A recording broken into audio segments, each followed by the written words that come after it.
En 'n lekker, hartlike goeiemôre vir jou. In Numeri hoofstuk 11 kom klaar die volk by Moses en niks is net reg nie.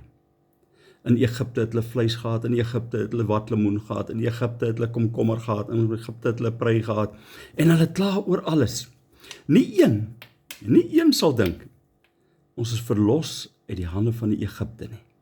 Ons is weg uit daai dwellingskap, daai slawerny. Hulle kla oor kos.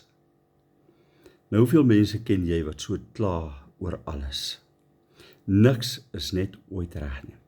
Kom ons noem hulle sommer maar vanmôre hy laat kotse. As hy nie huil nie, dan kots hy oor iets. Maar niks is ooit reg nie. Weet jy, die Here het kwaad geword en hy het vuur onder die volk ingestuur.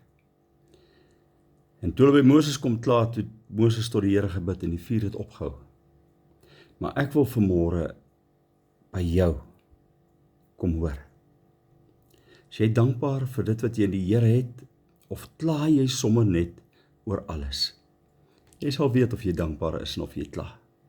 Maar kom ons vra die Here vanmôre, dat jy nie 'n klaar sal wees en so sal doodgaan nie, maar dat jy eerder met 'n dankbare hart daar sal wees, waar jy dankbaar is teenoor God, vir dit wat hy in jou lewe gedoen het.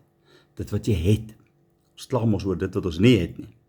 Here, baie dankie vir dit wat ons het. Baie dankie vir dit waarmee U ons seën.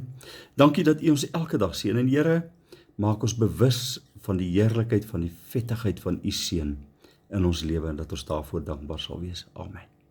Jy moet 'n baie lekker dag hê. Bye bye.